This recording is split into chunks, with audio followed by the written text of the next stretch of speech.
예, 시청자 여러분 안녕하십니까? 안녕하십니까? 이명수 변호사님의 정상회담 코너입니다. 자, 공수처가요 김웅 사무실을 압수수색을 재개했고 네. 김웅이 이제 법원에 준 항고를 했고 네네. 법원이 그걸 배당을 했어요. 네. 자, 이 말은 김웅이 낸 거는 압수수색이 부당하다라는 그렇습니다. 일종의 처분이겠죠. 네네. 취소 처분을 준항고라는 행태로 이제 한 것이죠. 법원에 내는 거죠. 그렇습니다. 자, 그랬는데 지금 현재 돌아가는 상황을 봤을 때 지금 초반에 목요일 금요일까지는 고발 사주가 기승이 등등했는데 네. 금요일 날 밤에 갑자기 이제 조성은이가 그 나와가 네. JTBC에 출연했는데 네.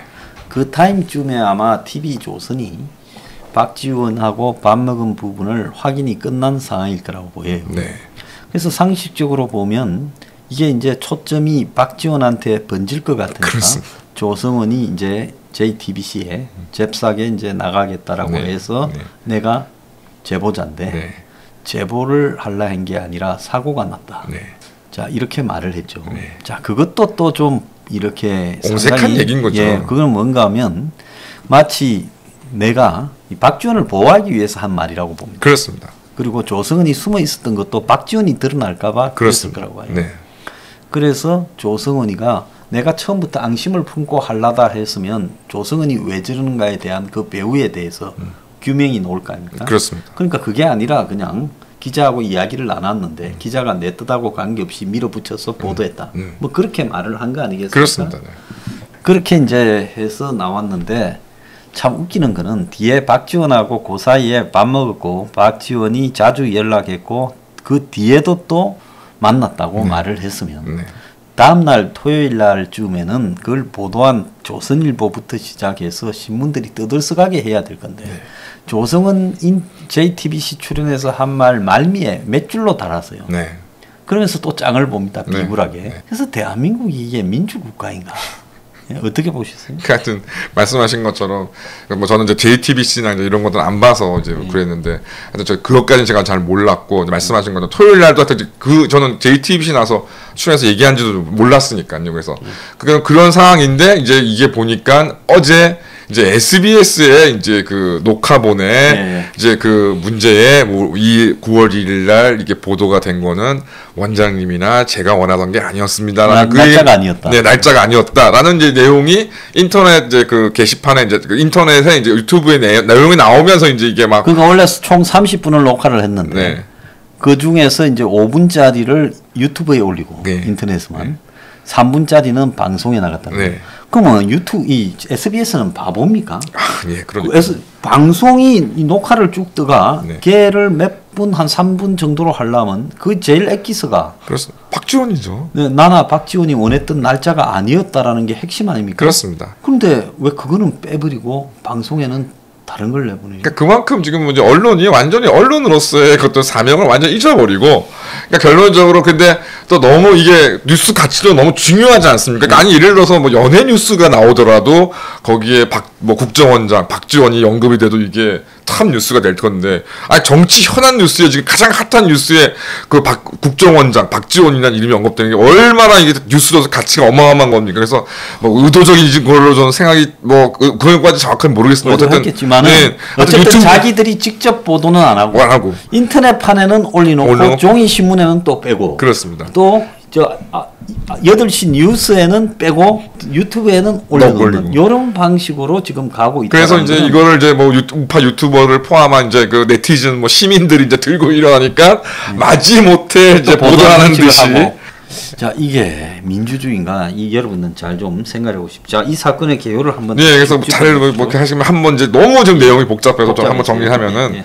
하여튼 이진동이 그 박근혜 탄핵을 또 촉발시켰던 TV조선 전 TV조선 기자인가 운영하는 뉴스버스가 이제 9월 2일 날 이제 대검찰청 총선 당시에 대검찰청 수사정보정책관이었던 손중성 검사가 이제 미래통합당 송파가 후보였던 김웅 국민의힘 의원에게 뭐 여권 정치인, 뭐 유시민, 뭐 언론사 관계자 등을 대상으로 한 형사 고발장을 전달했다는 내용을 이제 보도를 했고, 이 고발장의 피해자로 기재된 사람이 이제 윤석열 지금 현재 후보, 네, 윤석열 후보의 고발장의 피의자, 고발장의 피해자, 고발장 내용 속에서 피해자가 이제 한동훈 검사장까지 3명이다 이렇게 보도를 했습니다.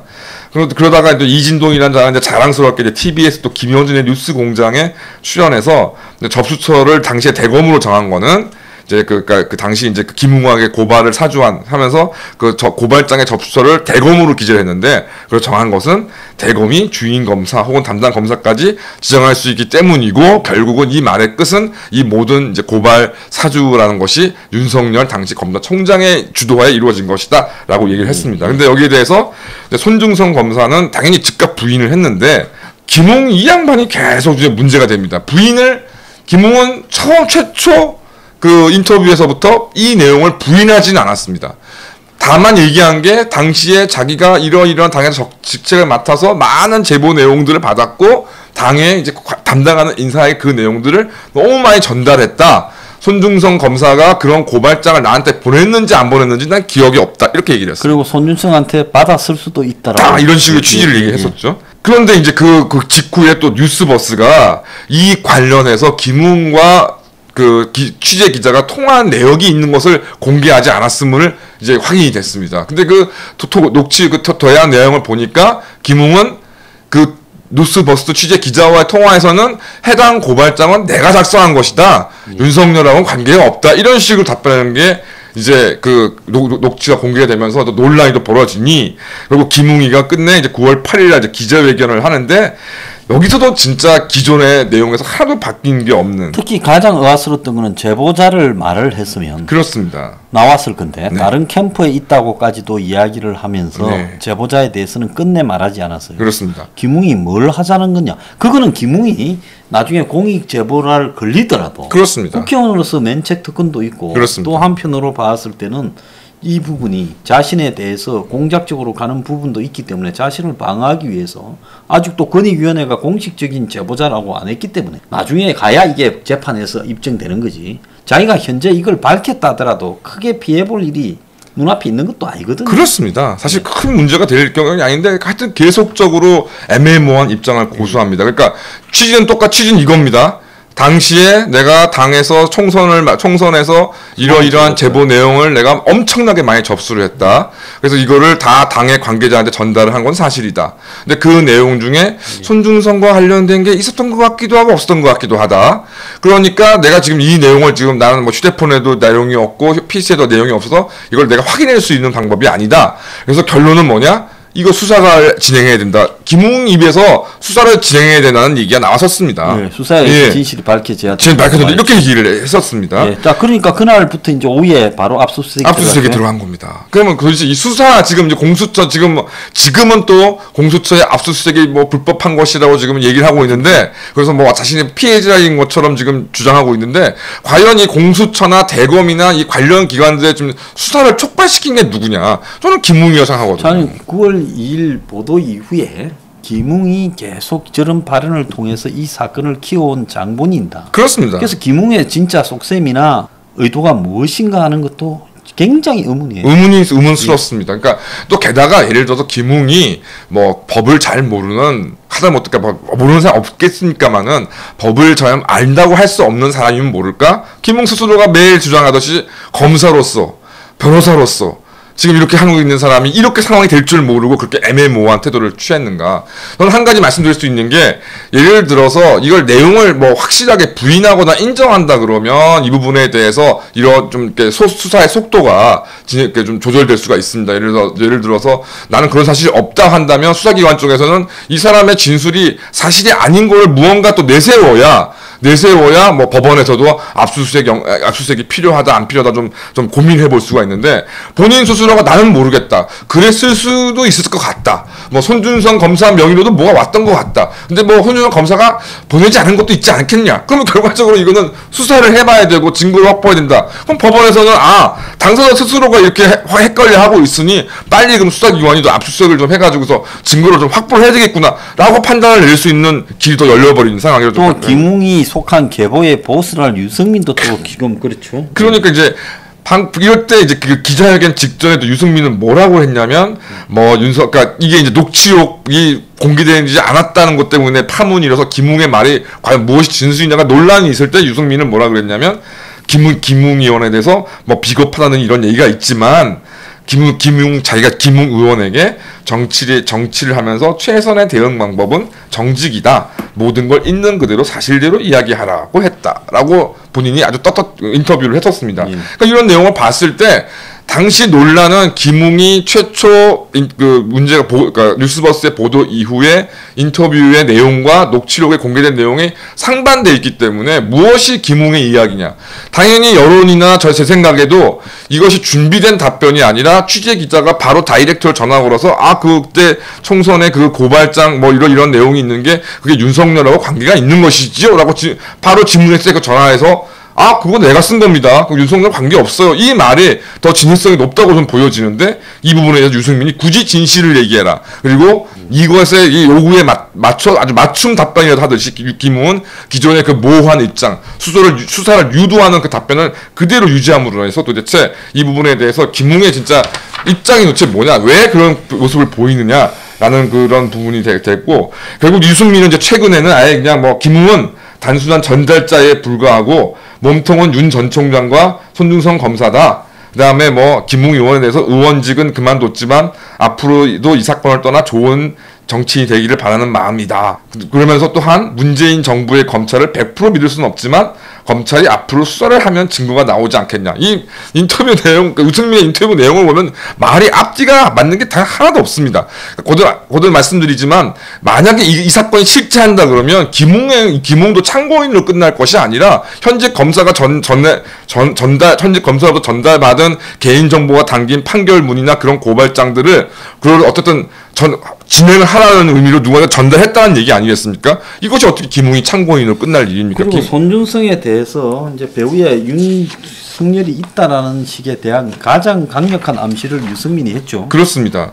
이런 부분들에 대응하고, 그 다음에 어쨌든 유승민 같은 경우는 검찰에서 고발장을 만든 게 확실하고 당의 정당한 게 사실이라면 윤석열 총장은 후보 자격이 없다는 식으로 지금 해서 완전히 지금 그 공격에 좀 가세하고 있는 이런 상황이 있고요. 홍준표도 이 문제에 대해서 윤석열 전 총장한테 법적 책임이 있다는 식으로 지금 얘기가 나오고 있어서 지금 이것이 지금 완전히 이른바 무늬만 야권인 인사들의 하여튼 대선 제1후보 윤석열을 죽이기 위해서 아주 공세에 나서고 있는 게 아니냐 하는 생각이 좀 듭니다. 자, 그다음에 한동수 건도 지금 웃기는 거죠. 대검이 공익 제보자 신분이다라고 확인을 해줘 버렸죠. 그렇습니다. 김웅이가 기자회견 하고 있을 때 그렇습니다. 동시 타임으로. 네. 근데 여기에 이제 웃기는 거는 이 조성은이가 한동수를 찾아갔고 한동수가 직접 만나가지고 그러면 폰을 제출하면 해줄게라고 딜을 쳤다. 근데 나 대검 감찰부에 가봤어요. 옛날에 이 스파이 사건을 조작했다고 내가 그 검사를 대검 감찰부에 이렇게 제소를 했죠. 감찰을 넣었죠. 그래서 감찰부에 직접 가봤는데 그 감찰부는 별도의 이 문이 있어가 스피커폰을 눌러서 문을 어디에 왔다고 열어달라 해야 열어주지 그냥 찾아가지는 데도 아니에요. 그렇습니다. 그러면 대검 감찰부장이라면 검찰의 서열 중에 몇이 되지 않습니까? 그렇습니다. 사실상 2인자라고 봐도 과언이 아니죠. 검사장이고. 그렇습니다. 그런 그 감찰부장이 그냥 조성은이라는 애가 찾아간다고 그걸 만나줬다? 그리고 누구 편인지도 모르고 정치판에 여기저기 왔다 갔다 한 정치판 브로커 가까운 사람을 만난다? 저는 절대 안 만날 거라고 봐요. 가문하면 큰일 날 수 있는데. 그렇습니다. 그는 누군가가 한동수한테 전화를 해서 조성은이라는 애가 갈 거니까 이게 위에하고 다 이야기가 되었으니까 네가 만나서 걔를 공익 신분을 해주라. 곧 폭로가 터져 나올 거다. 이렇게 되니까 한동수가 만난 거 아니겠어요? 그렇습니다. 그래서 한동수한테 누가 전화했는가 이것도 굉장히 중요한 거예요. 그렇습니다. 한동수를 압수수색해야 돼. 그렇습니다. 그러니까 지금 현재 이제 윤석열 전 총장 이후에 지금 대검 감찰부가 뭐 좀 우스운 꼴이 돼서 좀 국민들께서도 좀 회원분들께서도 좀 하시겠지만 대검 감찰부가 다른 게 아니라 그러니까 검찰에 대한 검찰입니다. 그러니까 검찰을 때려잡는 검찰이니 이게 얼마나 대단한 권한을 가지고 있습니까? 그래서 사실 정말 뭐 나는 새를 떨어뜨리는 검사를 떨어뜨리는 검사들인데 이런 사람이 말씀하신 것처럼 이게 뭐 확정된 내용도 아니고 또 또 조성원이라는 사람이 이전에 정당을 만든다고 하다가 이게 또 뭐 그때 제보 조작으로 또 문제가 돼가지고 검찰에 불려가 조사도 받았는데 그렇습니다. 그런 내용들이 다 있던 사람들인데 그런 것들이 이러저러 제가 전화 걸어가지고 감찰부지요. 제가 사실은 이러이러한 건으로 제가 뭐 좀 증거를 가지고 있는데 감찰부장님 좀 뵐 수 있을까요? 이렇게 해서 만날 수 있는 감찰부장이 절대 아니죠. 그러니까 결론적으로 또 더 웃긴 건 이겁니다. 자, 하여튼 뭐 한동숙 감찰부장이 이제 공익 제보자라고 이제 이 제보자 이제 그 고발 사주 A라고 나왔잖아요. 네, 그러니까 제 제보자라고 해서 공익 제보자라고 했더니 이제 여기에 대해서 이제 조성원이 또 웃기는 태도를 보입니다. 그러니까 9월 9일자 동아일보 보도까지 보도까지 보면은 이게 지금 고발장으로 이제 이걸 제보한 사람으로 A 씨 이제 이게 조성원인 게 확인이 됐는데 자신은 공익 신고자가 아니라고 9월 8일 날까지는 주장을 했었습니다. 예. 나중에 또 보니까 조선일보와의 통화에서는 또 9월 7일 날 조선일보 쪽하고 통화를 했는데 거기에 또 자기가 제보자인 걸 또 인정했다 그러더라고요. 그러니까 이게 하여튼 9월 8일까지는 이게 제보자가 아니냐를 가지고 또 한동안 난리를 치더니 결과적으로는 이제 선생님 말씀하신 것처럼 이제 박지원이 튀어나오니까 이제 더 이상 제보자냐 아니냐에 대한 문제를 좀 할 수 없는 것 같고 결국은 이제 9월 10일 날 여기서는 또 이제까지는 대검 감찰부가 뭐 이러고 저러고 하더니 공수처가 갑자기 튀어나와서 제가 저희도 일부에서 말씀드린 것처럼 뭐 9월 며칠 날 고발장이 접수됐다는 이유 하나로 뭐 윤석열 후보와 손준성 검사를 입건시키고 김웅민, 손준성에 대한 압수수색을 실시했고 이제 거기에 대해서 김웅이 또 막 이렇게 저렇게 항의를 하니까 결국 또 오늘 9월 13일 지금 또 2차로도 압수수색을 해가지고서 하여튼 또 난리를 지금 벌리고 있는데 하여튼 이런 와중에 하여튼 조성원이 결국 JTBC 뉴스룸에 출연해가지고서 뭐 자신이 갖고 있는 휴대폰 원본 세매를 뭐 수사기관에 다 제출해서 뭐 포렌식 절차에 참여했다. 뭐 김웅 의원이 2020년 4월 3일 뭐 기사 하나와 내용을 보내는 게 첫 대화의 시작이었고 100장에 가까운 이미지 파일을 일방적으로 전송했다. 김 의원이 4월 8일 고발장까지 전송한 후에 꼭 대검 미그런시에 접수해야 되고 중앙지검은 절대 안 된다는 말을 했다. 라면서 이제 관련돼서 이렇게 인터뷰를 했는데 또 이와 관련해서는 또 이 내용 중에 이제 고발장과 이 파일 내용 중에 또 일부 언론인들에 대한 또 동향 내용이 되어 있어서 당시 또 윤석열의 검찰이 언론까지 사채한 것이 아니냐는 내용이 최근 오늘까지 좀 오전까지 좀 보도가 되어서 하여튼 이거를 어떻게든 불씨를 좀 살려가지고 하여튼 윤석열 후보를 이제 죽이는 쪽으로 좀 진행하려고 하는 것 같습니다. 아주 골 때리는데 근데 공익신고자 보호법이 도대체 어떻게 돼 있길래 이렇게 그러니까 좀 이게 뭐 이제는 뭐 조성원이가 이제 뭐 본인이 제보자이고 신고자임을 밝혔으니까 뭐 문제가 될 여지가 없지만은 이제 공익신고자 보호법이라는 게 시행이 돼서 공익 침해 행위라 해서 이제 국민의 건강 안정 뭐 이런 것들을 해야 하는 공국의 이익을 침해하는 행위로서 다음 강목의 어느 하나에 해당하는 행위를 말한다고 공익신고자 보호법에 규정되어 있습니다. 그런데 여기에 이제 해당되는 법률이 총 471개입니다.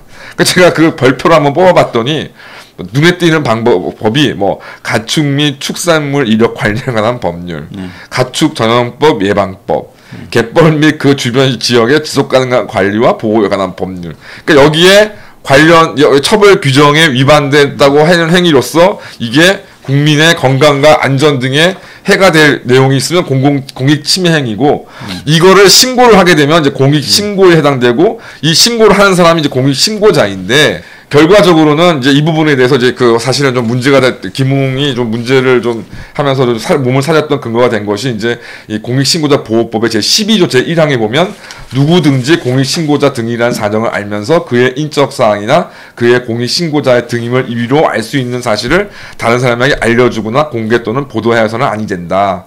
다만 공익신고자 등이 동의한 때에는 그러하지 않다. 자 이게 공익신고자라는 신분으로 확정 판정은 최종적으로 권익위가 결정해야 나는데 한 2달. 그런데 공익신고자가 수사기관에 신고를 했을 때 소급 적용을 된다는 이것도 또 웃기는 거예요. 그러니까 좀 법 규정 참 대한민국 법처럼 그러니까 소급 적용되는 걸 악용해가 김웅이가 하기 전날 그렇습니다. 저기 이 한동수가 네. 지금 이 공익 제보자라는 것처럼 이야기를 했지 않습니까? 그러니까 이제 이런 게 있습니다. 그러니까 공익신고자라는 것을 판정하는 자체는 따로 기관이 결정돼 있지 않은데 이제 결과적으로 공익신고자에 해당되면은 뭐 포상금이라던가 보호 조치나 이런 것들을 받을 수가 있거든요. 그럼 그 부분에 대해서 최종적으로 유권 해석하는 기관이 권익위에 해당되는 겁니다. 그래서 이제 말씀하신 것처럼 그런데 문제는 대검 감찰부장이 이 사람은 공익신고자에 해당된다고 해버리니까 이게 이제 권익위에서도 그 영향을 받지 않을 수가 없고 그 내용들 이제 쭉 파악을 해야 되는데 당연히 수사기관의 의견이 좀 의미가 있을 거 아니겠습니까? 그러면 이제 전현희 이제 유 위원장이 얘기한 건 뭐냐면 지금은 우리가 공익신고자로 인정하지 않지만 우리가 나중에 신고자라고 인정하게 되면 결과적으로 대검에서 이제 감찰부장이 공익 신고자로 인정한 것까지 다 유효하게 되니까 소급 적용이 된다 그 얘기인 것이고 거기에 대해서 이제 이렇게 저렇게 공익 신고자의 동의를 받지 않고 어떤 신원을 공개하거나 하는 것들은 이제 그 공익신고자법 그 제12조 제30조에 따라서 5년 이하의 징역 또는 5천만 원 이하의 벌금에 처해지는 처벌을 할 수 있다. 그래서 김웅이가 뭐 하여튼 그 공익신고자 제보자에 대한 내용을 언급하지 않고 그랬던 이유가 이제 이 근거를 내세운 거죠. 법이 이렇게 허술하고 앞뒤가 안 맞았어야 되겠습니까? 그렇습니다. 자, 오늘 보면 조금 전에 들어온 이야기인데 검찰이 윤우진 전 세무서장을 또 압수수색을 했어요. 자택 등. 윤우진은 또 윤석열에 대해서 윤석열이 정권 스토리라면 자기를 도와줬다는데 최근에 보면 말을 하는 게 좀 이상하더라고요. 근데 이제 또 이걸 또 압수수색해서 이제 판을 또 동시다발로 여러 개를 벌이려고 지금 작정하는 것 같아요. 그렇습니다. 자, 그런데 박지원이가 정말 국정원장이면 이 사람을 만나는 것도 굉장히 조심해야 되고 국정원장을 하는 동안에는 뭐 옛날에 자기가 알던 사람들을 불러서 밥을 한 끼 먹을 수는 있지만 그거는 아예 국정원에 들어오라 해가 대부분 그래야 합니다. 그렇습니다. 그래서 낮에 업무 시간에 이제 오찬 등의 형태로 오라 해서 밥을 먹고 남의 눈들이 있을 때 오히려 그렇지. 근데 공간까지 갔다 왔다는 거예요. 국정원장 공간이란 거는 이 사실상 굉장히 보안의 영역이지 않습니까? 그렇습니다. 왜냐하면 밤에 누군가 침투할 수도 있으니까. 그렇죠. 근데 국정원장 공간에도 이 조성은이가 왔다 갔다 했다고 그러고. 그리고 국정원장이 시내 호텔에서 밥을 먹을 때 옛날에 저 롯데 호텔이 국정원하고 관련해서 몇 번 옛날에 롯데 호텔 전무가 와 있을 때 그 뭐 국정원 기조실장을 하고 그랬습니까? 롯데 호텔에 있던 기억납니다. 그래서 롯데 호텔과 국정원 관계가 굉장히 크고 원래 그 38층에 전 이명박이나 대선 후보나 실력자들이 거기에 멤버십 비서다예가 많이 쓰고 했거든요. 그런데 이제 거기에 최근에 이제 수리를 하고 뭐 38층에 고급 식당들이 올라갔지만은 아마 고급 식당들 외에 또 별도의 공간이 있어서 그 안에서 만났지. 식당 안에서는 안 만나고 아마 식당에서 밥을 그쪽 옆으로 옮겨주는 공간으로 옮겨서 거기서 먹었을 거라고 보거든요. 그러면 아직도 국정원이 거기에 공간을 이 롯데호텔 38층의 일부를 빌려서 쓰는 상황인 것 같아요. 원래 국정원이 저 서울 시내 고급 호텔들 몇 개를 쓰지 않습니까? 저도 그렇게 들었습니다. 빵을 몇 개 썼어요 옛날부터. 자, 그래 되면 국정원장이 밥을 먹을 때는 거기에 경호가 출동을 해요. 옛날에 아까 내 생방에도 이야기했지만 한번 밥 먹으러 가자고 해서 갔더만은 국정원장하고 뭐 기관 단총 같은 거 들고 출동해 있더라고. 그래서 내가 이런 데서 난 나가서 먹으려고 나왔어요. 그래서 그런 경우까지 동원되는 상황에서 조성은이를 박지원이가 또 만났다 그러지 않습니까? 아마 박지원이 핸드폰이나 지금 박지원이의 모든 걸 일정을 전부 조사를 해서 도대체 조성은과 몇 번 통화하고 문자는 얼마나 하고 몇 번 밥을 먹고 만났는지를 좀 조사해야 되지 않겠습니까? 그러니까 뭐 조성은이가 지금 인정한 부분만 해도 지금 뭐 여러 번에 해당되고 있으니 뭐 조성은이가 아무리 생각이 없다 그러지만 그래도 한 나라의 국정원장 정보기관의 수장이 국정원장의 만남을 뭐 일일이 다 얘기하진 않았을 거 아니겠습니까? 그러니까 그럼 이 정도만 인정한다고 보면은 제가 볼 때는 거의 그냥 뭐 학교 친구 정도 사이는 서로 연락하고 만나는 게 아니냐 이렇게 생각이 좀 듭니다. 그러면 국정원장이라는 자가 조성은이 같은 여자애를 뭐 사회적으로 무슨 뭐 예를 들어서 그 정치 돌아가는 걸 알기 위해서 객관적으로 중요한 정보를 알고 있거나 국정원장의 업무에 해당되는 중요한 걸 알고 있는 것도 아니고 솔직히 말하면 말하는 수준이나 보면 TV에 나가서 저희 이해관계도 제대로 말하지 못해서 덜미 잡히는 수준이고 네. 회사에 하는 꼬라지 보면 거의 그냥 사기의 영역에 가까운 수준을 네. 운영을 하고 있는데 저런 여자애를 국정원 원장이라는 사람이 만나고 또 거기에서 여러 가지 이야기를 한다는 것 자체가 국가적으로 엄청나게 위험한 거잖아요.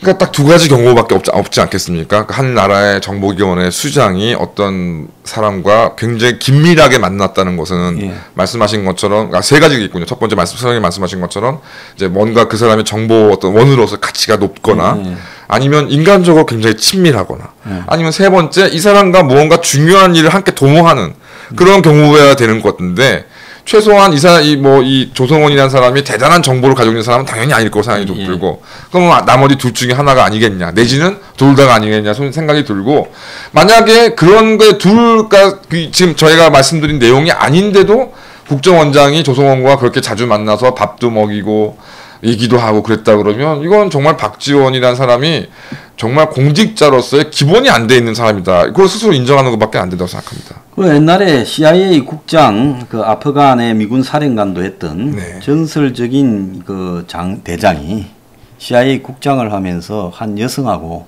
이 내연 관계를 맺어가지고 한번 난리 난 적이 있어요. 미국이요. 네. 그러면 그 사람 완전히 미국에서 인생이 끝장이 났죠. 사실 그거는 참 어떻게 보면 그냥 둘이서 정분이 좀 났던 것인데 하여튼 그게 뭐 게이트까지 벌어져서 하여튼 뭐 여러 가지로 좀 크게 문제가 됐던 게 저도 기억이 납니다. 그래서 그때 그 난리가 나서 세상에 한번 이 뒤집어진 적이 있는데 이 국정원장으로서 엄청난 이 뭡니까 특수활동비를 쓰고 있는데 도대체 무슨 돈으로 밥을 먹었는가? 이 굉장히 국민이 알 권리가 있는가? 그렇습니다. 네.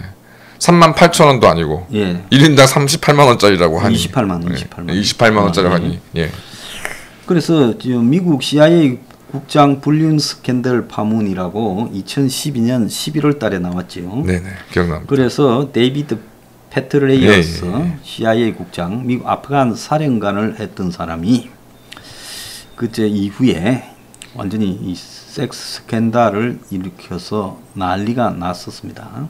자, 그런데 그때도 등장했던 문제가 보안 문제였거든요. 네네. 근데 이거는 솔직히 말하면 내가 이 방송에서 누누이 문가리가 대선 시기에 박지원을 국정원장에 임명한 거는 2002년에 그때 당시에 노무현을 안 되는 걸 억지로 대선을 만드는 부분에 대한 그런 경험이 축적되어 있는 박을 가지고 대선 시기에 거대한 공작을 벌이려고 하는 그런 의도가 있을 것이다. 그렇습니다. 라고 추정을 해왔죠. 네네. 딱 튀어나왔지 않습니까? 그렇습니다.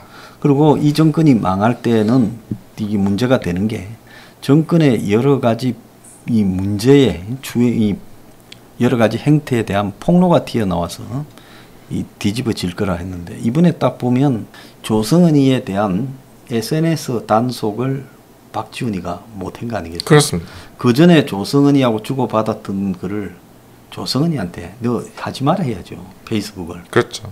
근데 그게 아직까지 남아있었던 모양이더라고요. 남아있으니까 다 뭐. 그리고 조성은이가 이제 지가 국정원장 된 다음엔 조성은이하고 한테 내 관계는 말하지 마라 했을 거예요. 근데 조성은이가 널 만나는 특별한 시간 역사와의 대화라고 올렸거든요. 근데 조성은이가 지 또 페이스북에 박지원이가 역사라고 했단 말이에요. 아마 그 조선일보 기자가 조성은이 페이스북을 쭉 보다가 그렇죠. 조성은이가 역사와의 대화라고 하니까 박지원이하고 대화? 롯데 소공동 38점? 국정원에 뭐 안 가?